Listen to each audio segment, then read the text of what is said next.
programa Gente que Fala. Eu sou Liliane Ventura, estamos aí sob a direção geral do jornalista Fausto Camunha.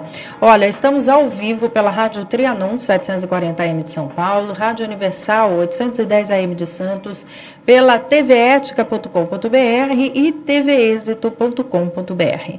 Você pode e deve baixar o aplicativo da TV Êxito aí no seu smartphone, no seu tablet. É de graça, esse que eu te apresento aí para você que está nos acompanhando pela TV Ética e pela TV Êxito, tá bom? Aqui você participa conosco ao vivo por telefone, 11 5081 3782. Repetindo, 11 5081 3782.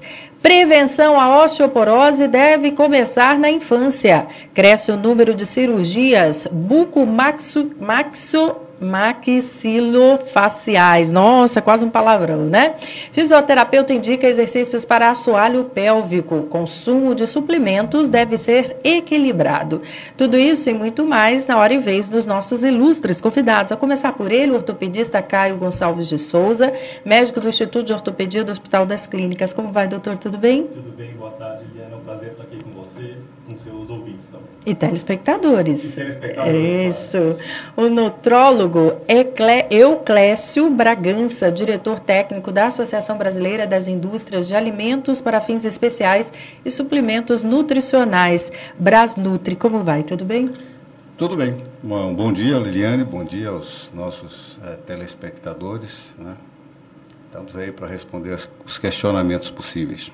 E também a fisioterapeuta Vanessa Marques. Tudo bem, Vanessa? Tudo bem, obrigada pelo convite. Um prazer. Lembrando, gente, que esse programa é reprisado às 18h10, às 6h10 da manhã e fica à sua disposição pela tvexito.com.br a qualquer hora do dia ou da noite, tá?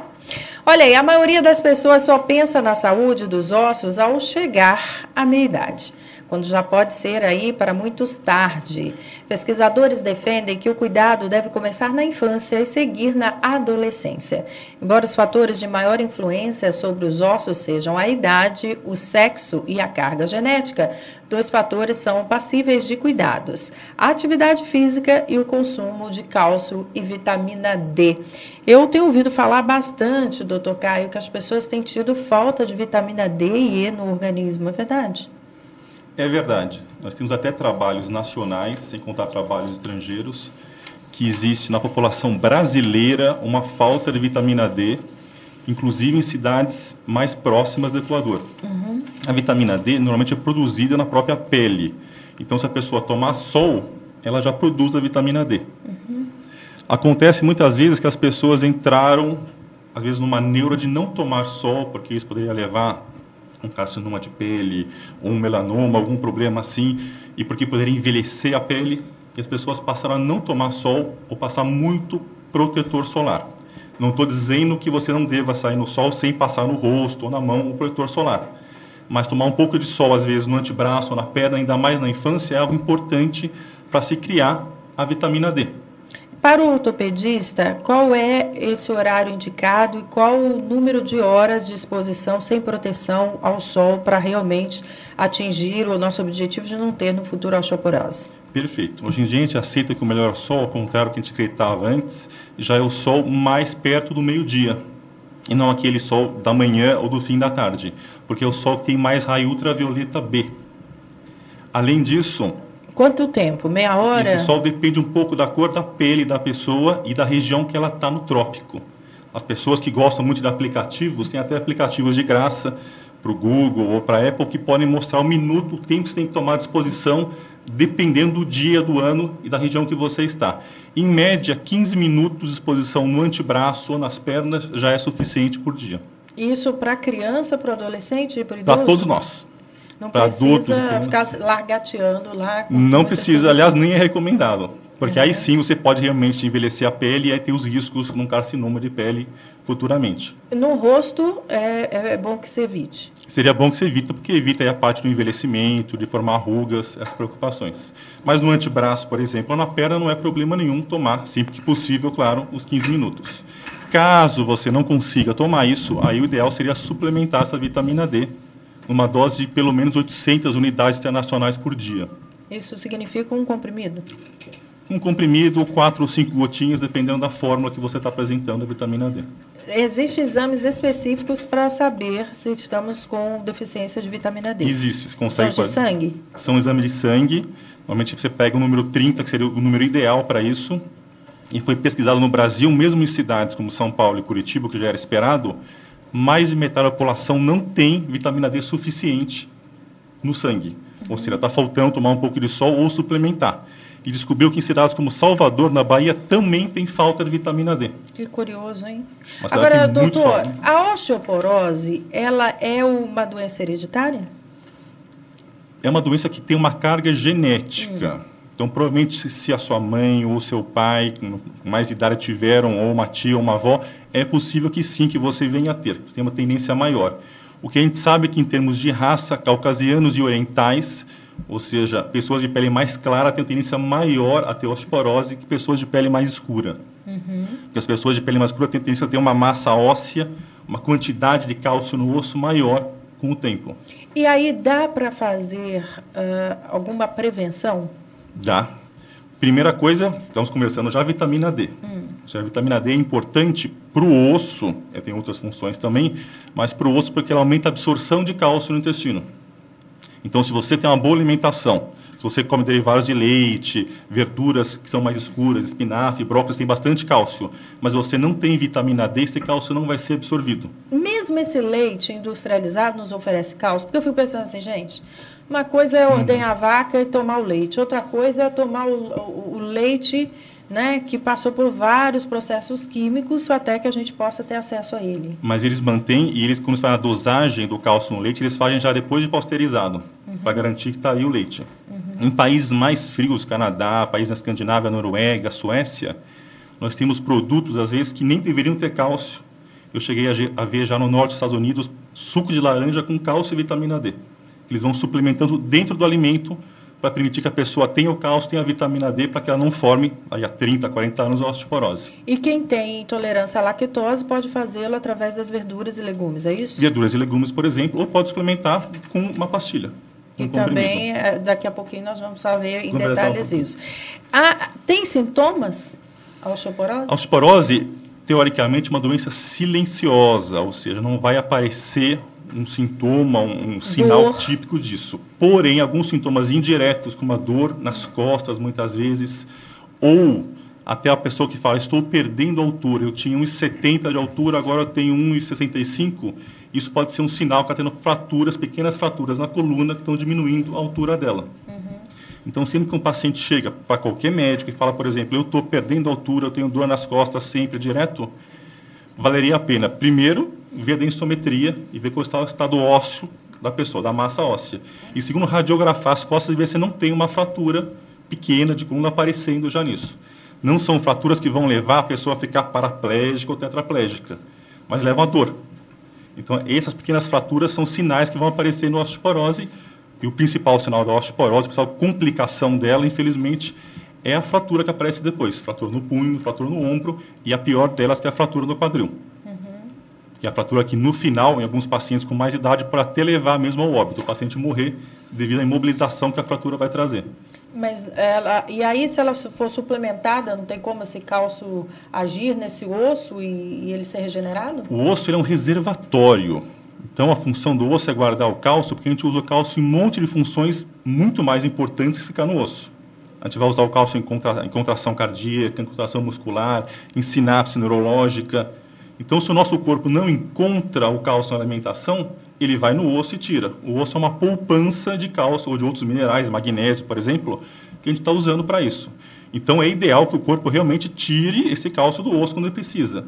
O problema é que, cronicamente, por 20, 30, 40 anos, a pessoa está sempre tirando o cálcio do osso, ou ela não formar essa poupança, essa massa óssea na adolescência.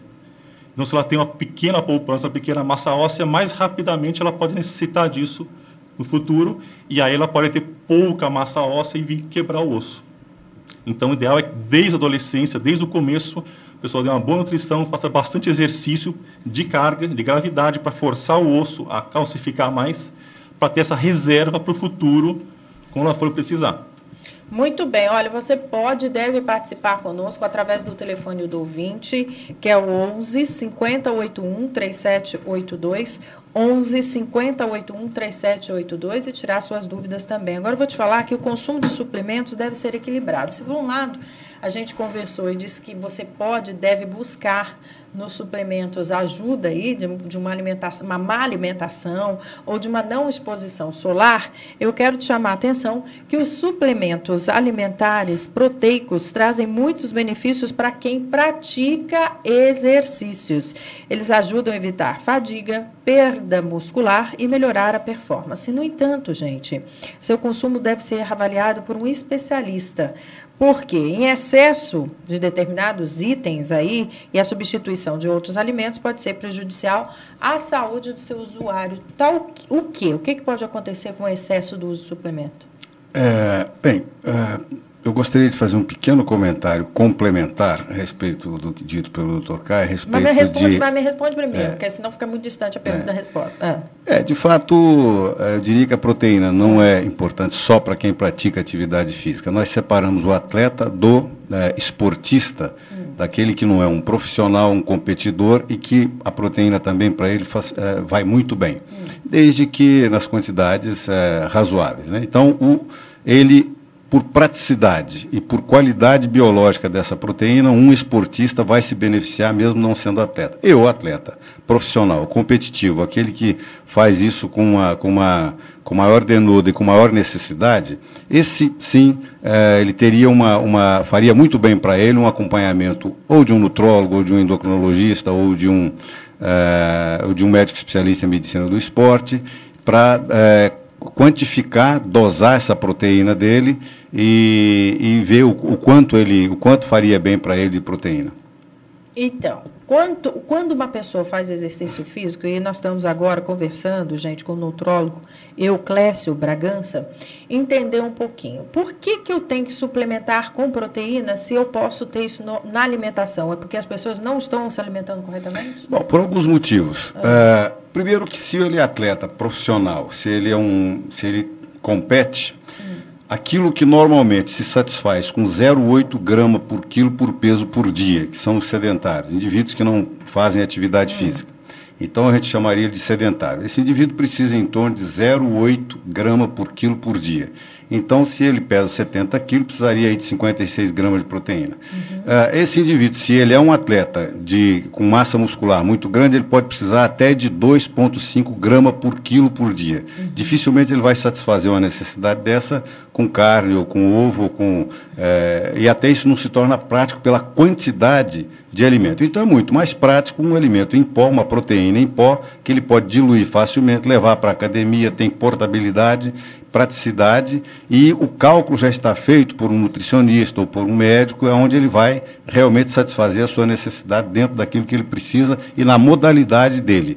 Por exemplo, se ele escala a montanha, se ele precisa muito mais de energia, então ele precisaria de um pouco menos de proteína e muito mais de carboidrato. Se ele é um fisiculturista, ou se ele tem uma atividade de ganhar músculo, então ele precisaria mais de proteína. Então isso depende do cálculo que é feito por um profissional. E, mais ainda, tomar suplemento significa ficar grande? Tomar suplemento... Ficar grande, musculoso, forte? O que é isso? São 3 parâmetros. Genética, nutrição e treinamento. Né? O que vem em primeiro lugar, um bom treinamento. Eu acho que o primeiro dinheiro que um atleta deve gastar é com um bom treinador, com um bom personal trainer.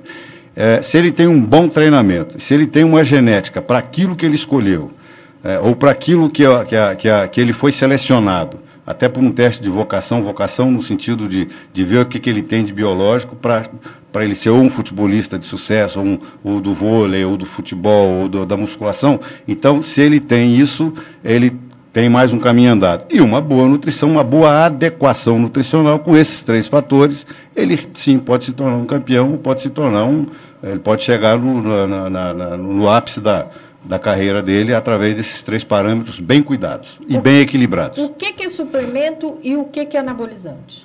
Bom, suplemento alimentar é uma categoria regulamentada pela Anvisa, né, aqui no Brasil e no mundo regulamentado pelos seus órgãos, permitido, não, inclusive não sem obrigatoriedade de receituário médico ou nutricional, mas é sempre bom que isso seja feito, quando possível.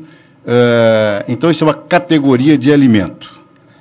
Anabolizante são normalmente hormônios, né, seja injetável, seja oral, e que não é nem primo primeiro de grau de suplemento. Suplemento é alimento, anabolizante é coisa proibida pela VADA, pela Associação Antidoping do Mundo, e, portanto, são coisas proibidas que não tem nada a ver uma coisa com a outra. Então, não vamos confundir, viu, gente, o uso de suplemento com o uso de anabolizantes, porque esses, sim, são prejudiciais à saúde, os anabolizantes, não é isso? Exatamente. Esses devem ser evitados. Os anabolizantes esteroides, né? É bom que se explique o seguinte, essa palavra também ela ficou um pouco marginalizada, ficou um pouco diabolizada, e quando nós falamos que alguma coisa é anabolizante, ana quer dizer crescer, desenvolver. Quando você tem uma criança magrinha, ou você tem um sujeito com AIDS, e ele está caquético, está magro, e você pode dar para ele uma alimentação para ele fazer anabolismo, para ele crescer, para ele se desenvolver. O que é errado é anabolizante esteroide, que são os esteroides. Agora, falar anabolizante você faz por meios naturais. Fazendo atividade física, você cresce.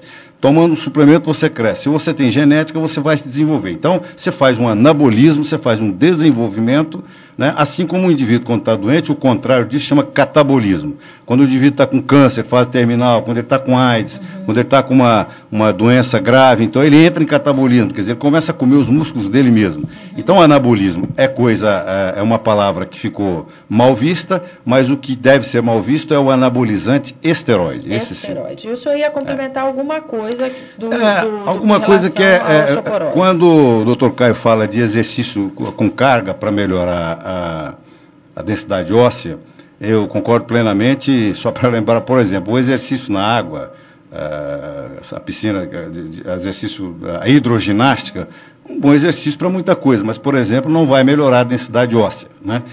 Não vai melhorar a densidade óssea. O que melhora a densidade óssea é um exercício que gera impacto, como o Dr. Caio falou. Então, correr alguma coisa que você gera impacto no osso. Né? Então, só para dizer isso aí. Não, peraí, mas aí fala que correr também não é bom para o joelho em determinada idade. Aí é uma questão de excesso, e eu nunca me esqueço, uma vez que perguntaram para uma dessas corredoras, que joga muito, não sei se foi Ana Moser, alguém que perguntaram para ela, escuta, como é que vai seu joelho? Ela falou, bom, eu sou uma mulher de 35 anos com um joelho de 70. Aí outra história, é quem não sabe realmente usar o aparelho que tem e abusa e vai para os excessos, né?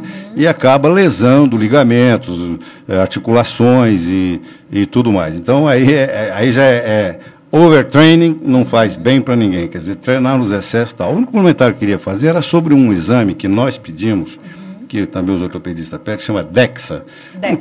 Um tipo de um raio-x, aonde se vê a densidade óssea. Nós, enquanto nutrólogo, pedimos para ver a composição corporal. Mas ele é um exame tão maravilhoso, porque ele traz a composição corporal, ou seja, quanto o indivíduo tem de água, de gordura, de músculo e tudo mais, e traz a densidade óssea. Dependendo do que você pedir, lá vem uma série de informações que os médicos, até os clínicos gerais, eventualmente deveria, se ele acha que precisa, né, ele já associar uma coisa. Se ele acha que tem osteoporose, tem uma fraqueza óssea, uma vulnerabilidade à fratura, já pede um DEXA, porque vai ver a composição corporal, quanto esse indivíduo tem de gordura, de água, e com precisão. Esse é o padrão ouro hoje para se saber a composição corporal. Existem outras maneiras de você saber quanto ele tem de gordura. As porcentagens de gordura, 5%, 10%, 14% e tal.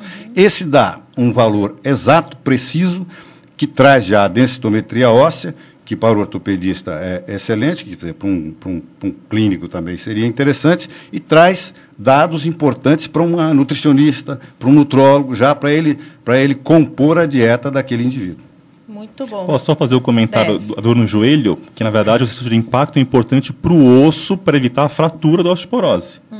Mas dor articular é um outro assunto, que pega a cartilagem.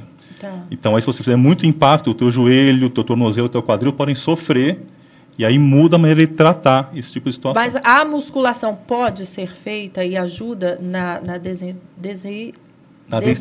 aumentar densitometria óssea. Densitometria óssea. Sim, ajuda. Na medida que você vai hipertrofiar o músculo, você vai aumentar a massa óssea do osso também.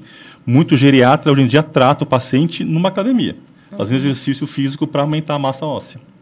Bom, nós estamos falando de exercícios e a fisioterapeuta aqui indica exercícios para o assoalho pélvico. Mas antes, deixa eu cumprimentar, que ele também está conosco, o cirurgião buco-maxilofacial, Dr. José Luiz Calvo. Como vai? Tudo bem? Seja bem-vindo ao programa. Boa tarde, Liliane. Satisfação tê-lo aqui, viu? Bom, eu agradeço vocês pela oportunidade. E é a primeira vez mídia televisiva. Opa! Está estreando? Aqui é virgem. Opa, vamos que vamos. Esperamos de muitas vezes tê-lo aqui, viu? Amém. Muito bem. Muitas mulheres nunca ouviram falar, mas há exercícios que fortalecem o assoalho pélvico, ajudando no parto, no controle da incontinência urinária e até, gente, no sexo. Para as gestantes, a fisioterapeuta Vanessa Marques recomenda ainda técnicas de respiração, massagem perineal e exercícios a serem feitos durante o trabalho de parto, entre outras atividades. Me dê um exemplo aí, depois de tantos benefícios, como é que é feito esse exercício?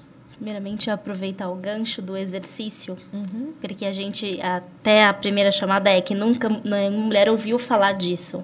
Na verdade, a brasileira ainda não se conhece muito bem, ela não se toca, ela não se olha no espelho, então ela não conhece seu próprio corpo. Então, se ela não conhece, ela não vai fazer nenhum exercício para tratar alguma incontinência urinária, que é uma das principais causas de fraqueza do assoalho pélvico.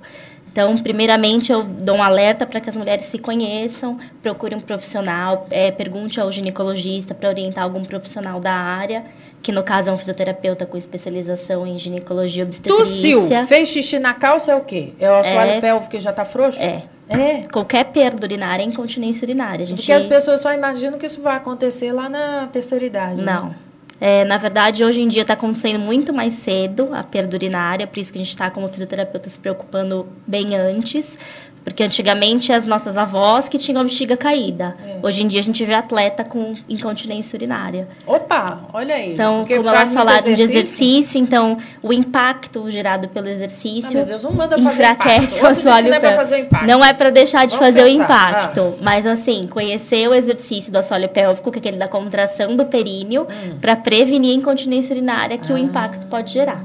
Porque, mostra aquela foto lá, Raia, lá primeira, em que esse aí uma pessoa pode fazer até sozinho? Pode? Ou tem que ter acompanhamento? Pode fazer sozinho, com orientação. O ideal é que, assim, sempre passe uma orientação anterior para que faça certo, coloque a angulação do quadril corretamente. Mas esse é um tipo de exercício que a gente faz que chama ponte, que a gente eleva o quadril e com esse movimento do quadril a gente pode ativar as fibras dos músculos do assoalho pélvico. E ali a pessoa sobe e desce ou ela fica suspensa assim? Ela sobe, o ideal é que suba e mantenha essa posição durante uns 5 segundos, contraindo o assoalho pélvico ao mesmo tempo. A contração do assoalho pélvico, vamos explicar direitinho, é como se eu estivesse segurando para fazer xixi. Isso mesmo. O que é bom alertar é que, assim, não é para ficar treinando quando tá fazendo xixi. É só... É como se fosse aquela força como se você estivesse segurando o xixi, mas não é para ir no banheiro, urinar e ficar segurando a urina. Isso não pode ficar fazendo. E tem gente que faz isso, minha filha? Tem gente que faz. Mas demora mais no banheiro, que coisa engraçada, né? Que usa como teste, daí começa a fazer isso como exercício. Isso não é legal, que pode reter a urina. Então, o ideal é que faça esse exercício de segurar o xixi, mas não durante a micção. Certo. E aí, esse exercício, o recomendável para que esse assoalho pélvico fique fortalecido, de quantas vezes ao dia? Uma vez ao dia? Como é que é? O ideal é que seja feito todos os dias, uma vez ao dia. Você pode fazer 2 tipos de exercício. A gente sempre trabalha o de fibras rápidas, que é você vai contrair e soltar. Então, segura o xixi, relaxa o assoalho, contrai e solta. Mas eu posso fazer sentado no carro? Pode fazer sentada, pode fazer trabalhando. Isso, assim, a gente sempre orienta para quando a pessoa já está treinada. Por que é importante passar por uma avaliação prévia? Para a gente ver se essa mulher sabe contrair. Quer dizer, você fala, contrair e segurar o xixi. Todo mundo sabe. Mas, às vezes, a pessoa não consegue fazer a contração adequadamente, não sabe quantas vezes ela faz a repetição. Então, a gente faz a contração, relaxa, Aquilo ali é o que ela está fazendo? Aquele mesmo exercício. Mostra aí de novo. Pode voltar ao vídeo. Só que você vai fazer outro tipo. Olha, você sobe e desce. É outro tipo de fibra muscular. Você vai contrair para cima e quando você descer o quadril para baixo, você vai relaxar. Naquele outro exercício, a gente mantinha o quadril em cima do elevado e mantinha a contração do músculo. São 2 músculos diferentes. São as fibras do tipo 1 e fibras do tipo 2 que a gente trabalha de formas diferentes. Você sabe que eu conheci esse exercício aí por glúteo. né? que é Mas aí ele é o tempo todo contraído. Você pode fazer contraindo o assoalho pélvico, que você vai potencializar o exercício. Mas dá pra, já que eu sou metade loiro e metade moreno, vamos lá. Dá pra fazer os dois? Quer dizer, contrair bumbum? Você pode fazer aquele primeiro, que você eleva o quadril e mantém ele em cima, segura o xixi como se estivesse segurando e não pudesse soltar. E esse outro vídeo que você vai subir o quadril, contrair, voltou, relaxou. Subiu, contraiu, voltou, relaxou. Que você vai trabalhar 2 músculos diferentes, que são importantes. Aí, no mínimo, uma série de quê? 2 séries de 20? 10 para começar. 10. Depois pode ir aumentando. Depois pode vai ficando aumentando. fácil, vai sentindo que vai estar fácil, vai aumentando de 10 em 10. E aí, quanto tempo, se eu fizer direitinho, eu vou ter o assoalho pélvico fortalecido? Depende de mulher para mulher. Depende de mulher para mulher, mas mais geralmente... gordinha tem o assoalho pélvico mais Sim, a obesidade é um atingido? fator de risco, sim. Obesidade, gestação, tudo que aumenta a pressão intraabdominal propõe mais perda, né? Mais chance de ter perda urinária. Muito bem. Isso acontece só para as mulheres ou para os homens também? Geralmente em homens acontece depois de cirurgia de próstata, pode acontecer. Mas nesses com sobrepeso casos... também não difícil, pode é mais fácil em mulher mesmo, com fraqueza por sobrepeso, pela gestação, pessoas que tossem cronicamente, que daí aumenta muito a pressão abdominal e vai levando uma lesão, um enfraquecimento mesmo do assoalho pélvico. Gente, olha, por que eu estou insistindo tanto em falar isso para vocês? Porque a gente, pela internet, pela rádio também, a gente fala para muita gente, mas pela internet a gente fala para o mundo inteiro, né? E a gente sabe que, claro, estão todos os profissionais aqui, cada um representando a sua área, todo mundo deve fazer uma consulta ao especialista, né? Mas eu estou insistindo porque muitas vezes as pessoas não têm como fazê-lo mesmo, ou porque está em outra cidade, ou porque não conhece. Então, se tratando de um exercício como esse, que a gente possa dar maiores informações, que a pessoa possa evitar um problema que é, inclusive, de social. Sim. Né? Uma pessoa que tosse, faz xixi, uma pessoa que corre... Fica mais democratizada a informação. Fica mais democratizada. Claro. Então, as pessoas têm direito a saber. é realmente necessário que seja feito o exercício. Tem muita gente, inclusive, doutor, na sua área aí, que é buco-maxilofacial. É complicado. Né? Tem que falar junto, buco-maxilofacial. Porque se falar buco-maxilofacial, já fico mais lesa. Dizem que a gente precisa ter o exercício para a arcada dentária também, que é o que a gente costumeiramente faz, que é a mastigação, mas que o ideal é que a gente se observe, porque, inclusive, alguns causam dores por uma má mastigação, por uma oclusão errada, é isso mesmo? Sim, são as dores de ATM, né? Articulação temporomandibular. Isso se dá devido a vícios de mastigação, a falta de dentes, então não tem uma oclusão perfeita e você não tem um equilíbrio na mastigação. Então você exige mais de um côndilo do que de outro. Côndilo é a parte da mandíbula que se encaixa no crânio. Né? Quem mastiga de um lado só vai prejudicar? Sim, o buco? Ele dá um impacto maior num côndilo do que no outro. Então não pode atrofiar. Como é que você chama? Côndilo. Côndilo. A ATM é uma articulação semelhante à articulação do joelho. Né? Bem semelhante. Também tem o menisco, só que ela é pequenininha, né? Mas a força mastigatória é muito grande, porque a força mastigatória do músculo masséter, se você pusesse uma balancinha em centímetro quadrado, medindo a força em centímetro quadrado, chega a 1.000 quilos. Quanto? Então, 1.000 quilos. Uau! É a força do masséter. Isso, claro, é pontual, né? Tá? Você distribuindo pelos 32 dentes, aí você teria 16 em cima, 16 embaixo, você divide essa carga mastigatória por cada um dos dentes. Para quem está nos assistindo agora, como é que ele sabe se ele tem uma oclusão certinha ou errada? É só apertar um dente contra o outro e ver? Não. Aí tem que consultar um especialista mesmo. Não tem como fazê-lo? Não tem. Para dizer, eu sou dento sim ou eu tenho oclusão? Não. É porque também tem a genética em cima disso também, entendeu? Que vai determinar. Sim, que determina uma mandíbula já um pouco... já mais volumosa, ou tem um micrognatismo, existem as variações, né? Inúmeras. Isso. Olha, pesquisadores do Hospital das Clínicas estão preocupados com o crescimento no número de cirurgias bucomaxilofaciais no estado. Segundo dados do HC, a quantidade praticamente dobra a cada 5 anos e o problema é atribuído ao aumento de traumas e lesões por acidentes, mas principalmente a síndromes ou alterações do desenvolvimento e a doenças como o câncer, doutor. Sim. Câncer. Porém, eu abri um parênteses aqui no que se fala em câncer. O câncer, normalmente, o bucomaxilo, ele entra junto com o cirurgião de cabeça e pescoço. Porque envolve já outras estruturas anatômicas que fogem um pouco da odontologia, né? Então, ele foge um pouco. O que tem, o que a bucomaxilo, ela está mais voltada é a traumatologia, né? Então, tanto que o nome é cirurgia, traumatologia, entendeu? Mas é assim. É mais, normalmente, o câncer, o bucomaxilo, ele entra junto no centro cirúrgico com o cirurgião de cabeça e pescoço. Porque você tem que fazer a remoção com margem de segurança, né? Imediatamente você, durante o ato cirúrgico, já colhe material da margem de segurança, vai para o laboratório, já é feito o anátomo patológico para ver se a estrutura está limpa ou ainda tem células ainda duvidosas. Então, essa cirurgia é feita normalmente juntamente com o cirurgião cabeça e pescoço. Muito bem. Tem tido sucesso lá nas cirurgias no Sim, HC? o que volta para o bucomaxilo são as próteses pós, né, são os sequelados pós-câncer, né, pós a cirurgia para exército do câncer, né?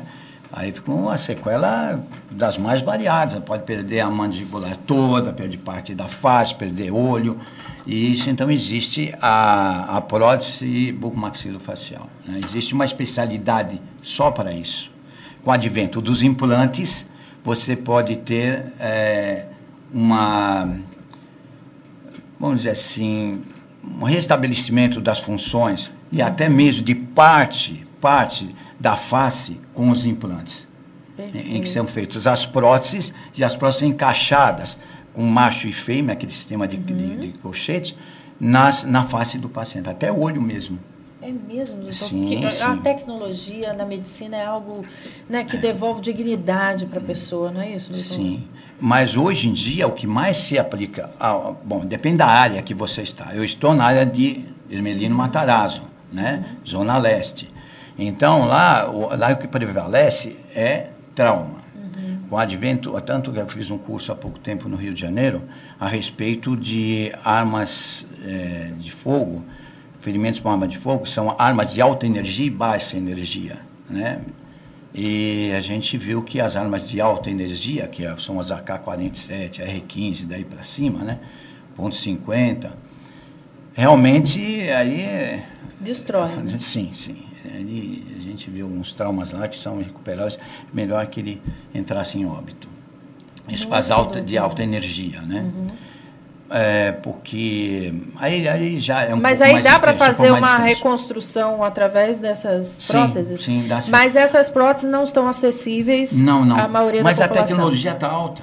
Nossa, está muito alta. O Dr. Caio sabe muito bem disso, né? As empresas que fabricam as órteses, próteses e as plaquinhas, né? Que são, para a gente é plaquinha, para eles são placas mesmo, né? De reconstrução.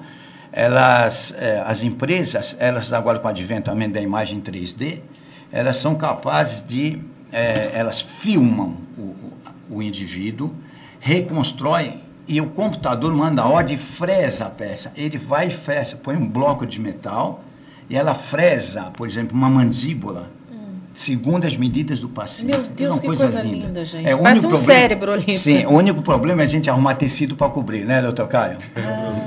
Entendi. Entendeu? Pô, tudo bem, agora precisa estar coberto. Aí entra, Mas então, o próprio paciente plástico, não pode ser o doador? Sim, normalmente ele é doador. E aí entra a cirurgia plástica, em que ele vai criando o tecido, eles põem bolsas subcutâneas e vão inflando, ou tem várias outras, ou fazem rotação de retalhos. É muito complexo essa área aí, né? Para a gente até te dizer como é que eles fazem, mas aumenta, sim. Mas aí, doutor, não está acessível ainda a grande maioria da população? Está? Tem sim. Já temos. Eu estou falando na área pública, né, da saúde pública, porque lá que eu trabalho há 28 anos, eu posso te dizer, tem sim, tem material suficiente para trabalhar. Eu não sei se o doutor Caio trabalha no serviço público, né? A gente não falta a tecnologia acabou aumentando muito, então baixou o preço.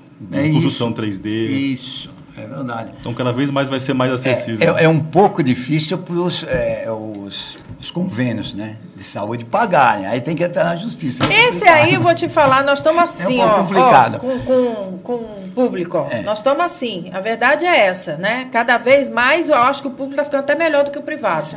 Tamanha o problema, a gente recebe aqui, por vezes... Pois é, complicado. Mas você sabe que eu tenho notado um interesse cada dia maior de engenheiros voltados para a área biomédica, voltados para desenho, design e construção de próteses, né? Sim. Bom, desde o Dr. Zerbino, lá quando fez a primeira prótese e tal. Engenheiros brasileiros, que estão realmente muito interessados em construir órgãos artificiais, em construir... isso está crescendo muito, isso está desenvolvendo muito. Muito bem, está gostando? Eu estou adorando. Eu espero você. Nós vamos fazer um rápido intervalo e voltamos com novidades para o ouvinte e telespectador do Gente que Fala de hoje. Temos sorteios para você. Até já.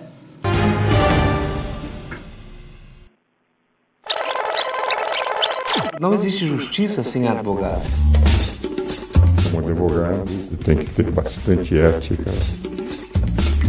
São as estreias da semana. Benção na web. O que a gente faz com essa cortina? Puxando a massa para a massa descer. Como é que é? Vai derrubar, pronto, falei. Um wall scanner. Tudo aquilo que se refere à comunicação você vai encontrar aqui. Falando sobre qualidade de vida, Saúde e comportamento dos animais. Vamos acompanhar? O perfil do aluno, do estudante é diferente. o programa Rosana Bene e Amigos receberá várias personalidades. Sustentabilidade num papo alegre, divertido e descontraído. Espero aqui, no Observatório do Terceiro Setor. Muito importante o pulo nas ruas. Eu amo fotografia, eu adoro fotografia, mas fotografia não basta amar. Nós vivemos dentro da sociedade, a Sociedade Esportiva Palmeiras. Ô, pessoal! Justifica alguma coisa? Não. Mais uma vez, quanto mais melhor. Aqui na sua, na minha, na nossa TV Êxito. Olha, eu quero te contar que no programa de Gente que Fala de hoje, nós vamos sortear 3 pares de ingressos para a sessão VIP do lançamento Nas Alturas, um musical da Broadway, considerado pela crítica especializada um dos mais inovadores dos últimos tempos. O musical retrata a vida de uma comunidade de latinos em Nova York, apresentando coreografias de tirar o fôlego ao ritmo de hip hop, salsa, merengue e soul music. A apresentação será hoje às 21 horas no Teatro Bradesco, no Shopping Bourbon, Pompeia, só para a imprensa, os convidados e nossos sorteados aqui do Gente que Fala. Informações da peça no site ingressorapido.com.br. Então, você que mandar sua pergunta aqui vai ser sorteado, tá? Eu espero que seja você aí. Nós vamos concorrer a sorteios.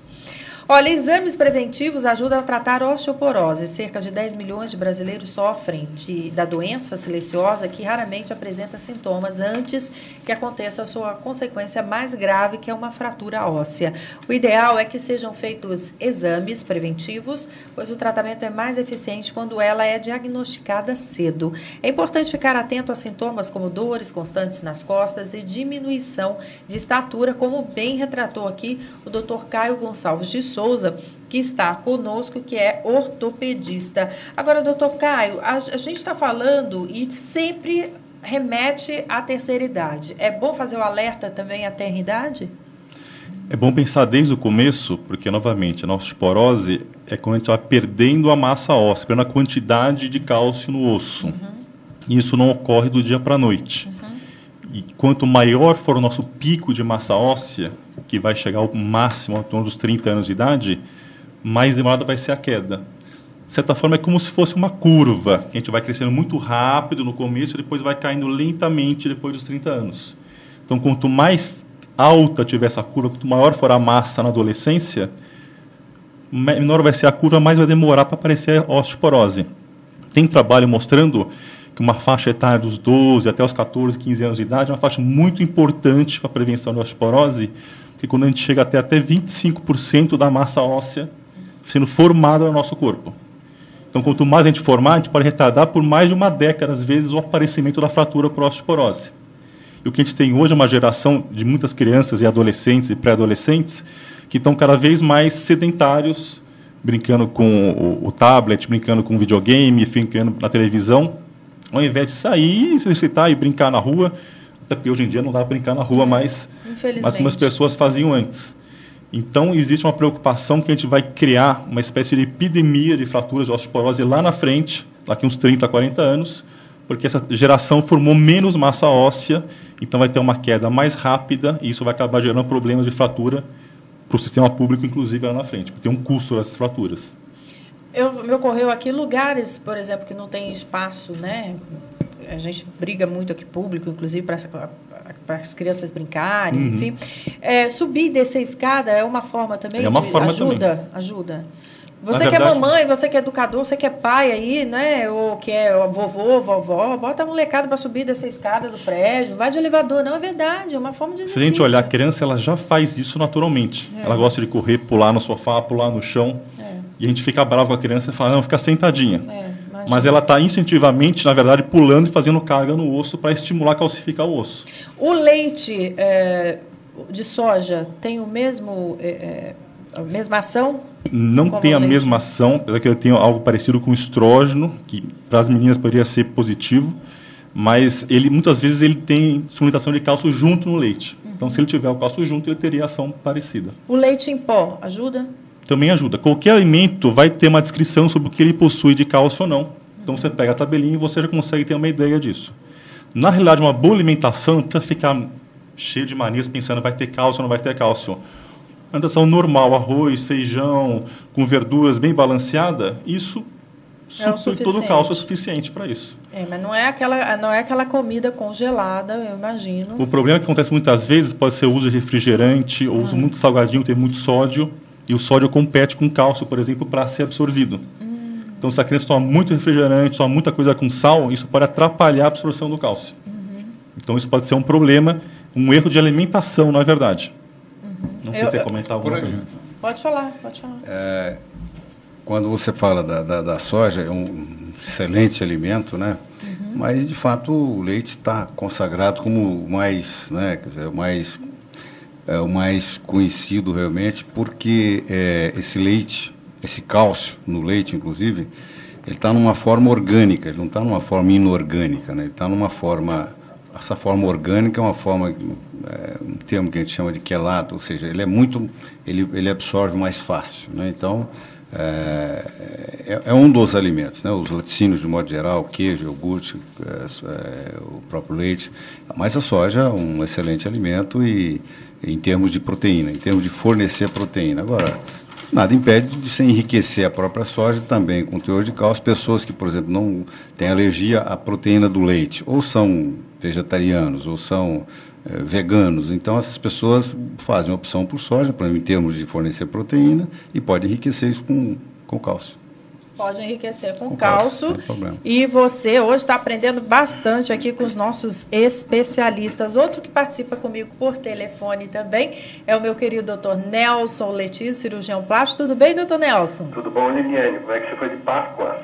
Foi tudo ótimo, graças a Deus. E na sua família? Graças a Deus, tudo em ordem. Maneirou no chocolate, né, Liliane? Nada, eu nem passei perto do chocolate, porque se eu passasse é um perigo. Mas aí que tal? Pergunta para o nutricionista, o chocolate é vilão ou ele é bonzinho? Chocolate é um excelente alimento. O que às vezes costuma estragar chocolate é excesso de açúcar refinado nele. E aí mas o chocolate, através dos seus componentes, teobromina, por sinal, são coisas que hoje estão comprovando até que melhora o astral dos indivíduos, das pessoas. Chocolate é um excelente alimento. O amargo é mais benéfico do que o doce?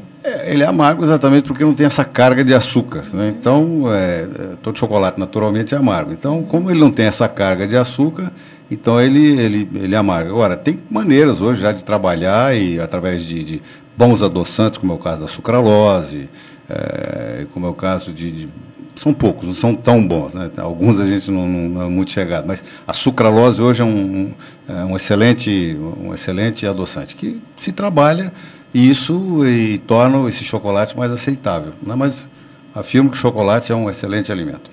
Muito bem, doutor Nelson, das cirurgias plásticas realizadas, qual a que mais tem sido aí campeã né? Porque nós tivemos um tempo atrás a dos seios, depois as novidades das panturrilhas. Quem pergunta é a Patrícia da Lapa. Olha, Liliane, depende muito do serviço que você está, da região do país e daí de um pouco sazonal. Entende? Mas não tem nenhuma na moda agora, por exemplo? Não tem, Liliane. Olha, eu agradeço até que um pouco dessas próteses grandes estão decaindo um pouco, sabe? O uso de próteses exageradas, né? Porque, vamos dizer, 5 anos atrás estava uma procura exacerbada por colocar próteses, aquelas próteses enormes, né? Os pacientes se espelhando em modelos, em moças que trabalham em TV, em programas que elas se mostram com roupas assim bem, vamos dizer, chamativas.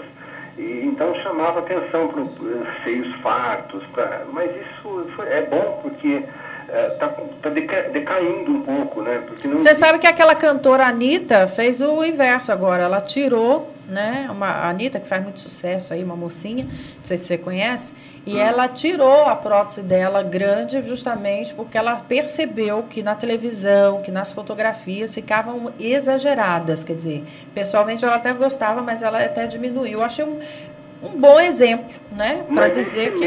Liliane, né? É uma boa tendência, porque a beleza do ser humano já é nata dele, né? Você precisa tentar deixar o ser humano o mais harmônico possível, não buscar estereótipos de moda, estereótipos de coisa que, nossa, fica ruim, né, Liliane? Você coloca uma prótese para usar 15 a 20 anos, daqui 5 anos, daqui 3 anos, não, vamos trocar que agora não é moda mais grande, agora a moda é pequena. A moda muda, porque é o que o pessoal fala, nesse mundo nada se cria, tudo se copia. É verdade. Então a moda muda, daqui 2 anos, 3 anos muda, agora é mama grande, aí troca a mama de novo.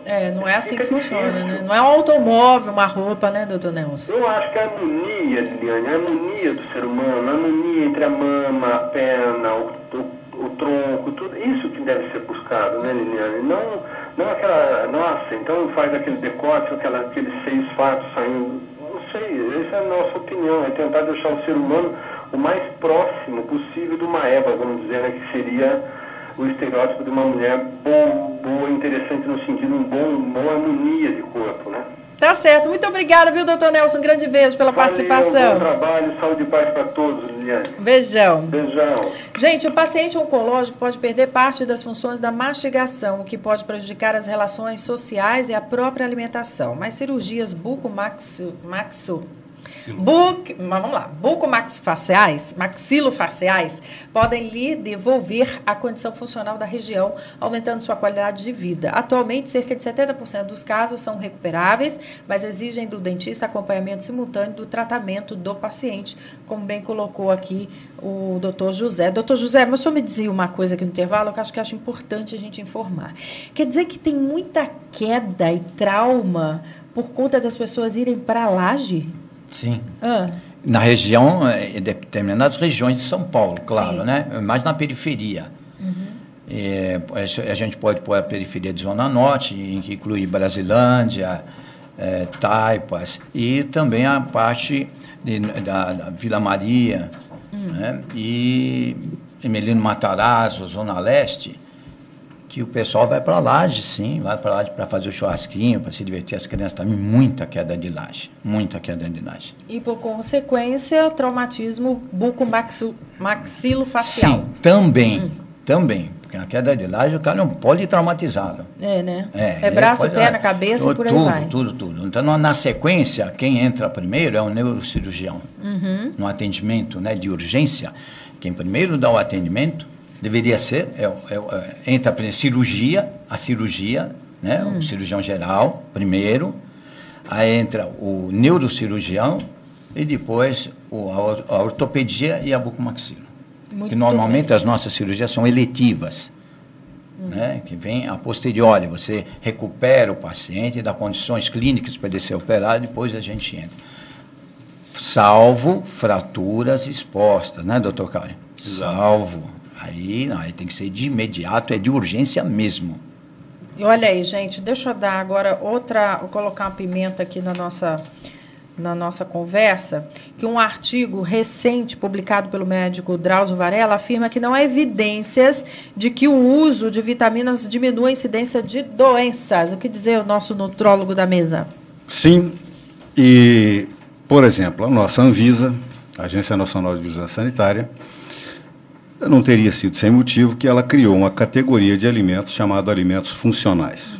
O que são alimentos funcionais? São alimentos que podem auxiliar na promoção da saúde e na diminuição do risco de alguma doença. Por exemplo, diminuição do risco de osteoporose. Então, um cálcio suplementado, bem suplementado, um cálcio orgânico de preferência.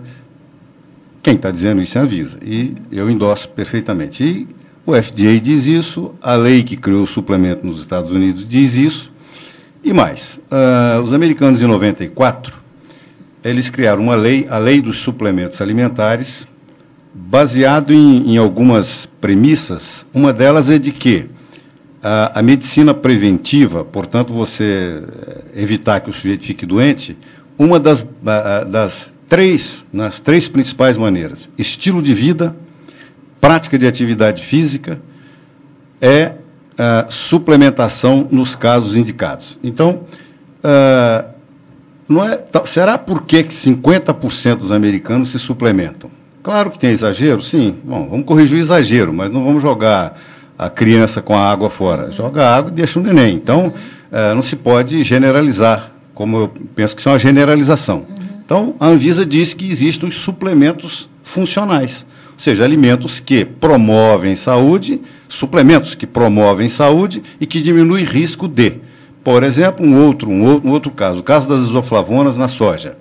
Então, mulheres que têm intolerância aos anticoncepcionais, que querem usar a soja com alto teor, com até 50 miligramas de isoflavona, elas podem fazer isso e sentem um benefício no rush, naquelas nervosismo e tal, quer dizer, todos os sintomas da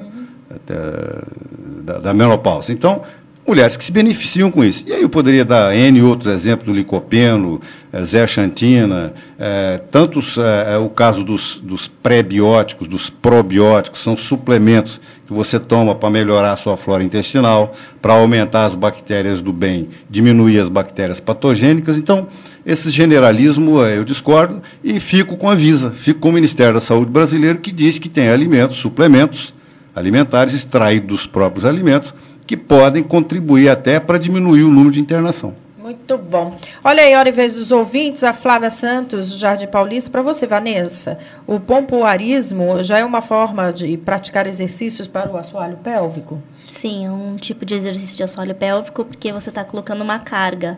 Então, como a gente falou da força de fazer xixi, também existem cones vaginais que funcionam como se fossem halteres de musculação, o pompoarismo. Então, a pessoa pode estar utilizando. Isso? Geralmente vem no sexy shop. Só no sexy shop? Não, tem algumas lojas especializadas de fisioterapia que também vende, mas uma coisa mais fácil que a gente acha em sexy shop vende. Então, e aí, como é que você compra lá a carga?